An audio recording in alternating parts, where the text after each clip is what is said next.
Hello and welcome to another podcast episode in this channel. I'm Josh, and today I want to talk about something that's been quietly shaping my life. At ayun yung pagiging spontaneous.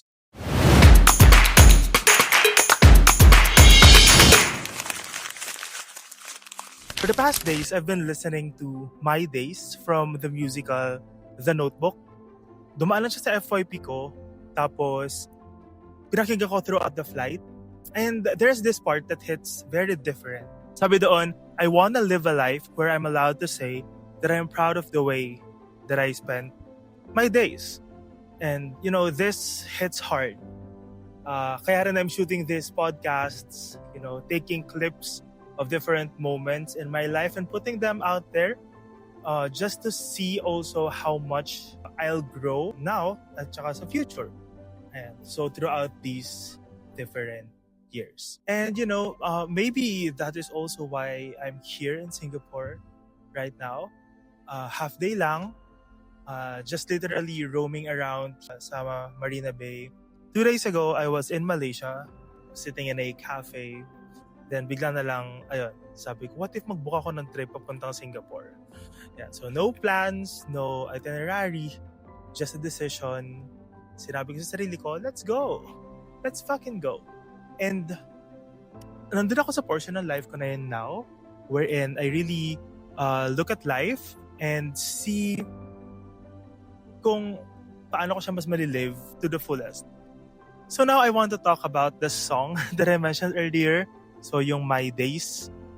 There's something about that song, especially sa last part, that swelling moment when the lyrics start to echo. Paulit-ulit kong pinapakinggan doon sa song na yon. Sabi doon, I'm gonna live a life where I am proud to say. Kung kanina, doon sa naunang lyrics, ang sabi doon is, I wanna live a life. I wanna, doon sa end, ang nasa lyrics na is, I'm gonna live a life.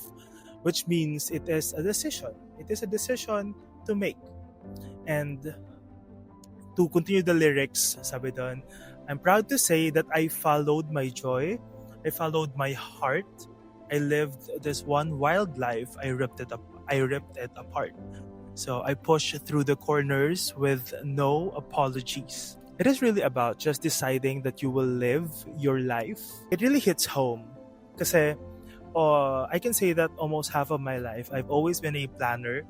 And it just made me realize that life hammers that into us softly. Softly lang, not loudly. Just in little ways na you cannot get these days back. Not the days that you're scared, hindi mo siya pwedeng bawiin. Hindi mo rin pwedeng bawiin yung mga days na pagod ka. And not also the days that you're sure or unsure. Every day still counts. And I think that's why spontaneity is powerful. It reminds us that while we cannot control everything, we can choose moments. And this is something that I chose. And perhaps I'm also lucky and fortunate enough that I have, worked hard to have the capacity to go here and, explore the world. So when I booked this trip from Malaysia to Singapore, sobrang random niya, sobrang unplanned. I didn't even think about the logistic that much.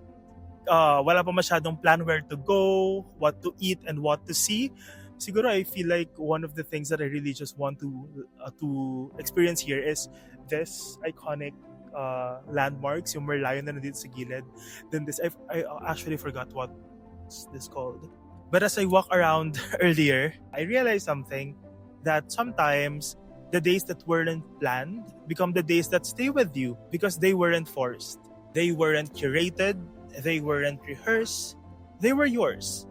And walking alone in a new country, even just for a few hours, it makes you aware of how big the world is and how much of it you've been postponing because you thought you didn't have time or because you were waiting for someone to go with you.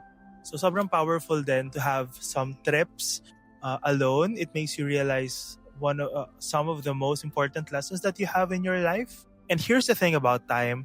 It is not money. You can't earn it back. You can't save it for later. You can't store it. Time is a burning candle. And every day, whether you do something with it or not, it burns. Nauubos siya. And sometimes we box ourselves into routines, responsibilities, deadlines to the point na nakakalimutan na rin natin to check in with ourselves and ask, am I living or am I just passing through? Spontaneity is not carelessness. It is intention. It's that moment when you choose yourself, your curiosity, your joy. It's when you give yourself permission to say yes without overthinking. It's when you take life's small windows of opportunity and turn them into memories. You don't need a plane ticket to live spontaneously. Sometimes spontaneity is texting a friend for a late night walk, trying a new cafe you've never been to, trying a new hobby, starting a book, taking a different route na iba dun sa karaniwan mong nilalakaran, etc. Giving yourself permission to rest. And it is choosing to do something that adds color to the day, something that makes the day yours. So yung song na dinidiscuss ko kanina, yung My Days, it reminds us that one day, all we'll have are our days. How we spent them, who we spent them with, and who we were becoming while life kept moving. Because whatever happens, yung life naman, patuloy naman yan. Patuloy naman yan, kahit anong mangyari. So I'll leave you with this question. When was the last time you gave yourself the freedom to just live? Not planned, not perfect, not expected, just life unfiltered. If today scared you, if the future overwhelms you, maybe the answer is not to freeze, but to move even in small ways. Because the days are moving with or without your permission.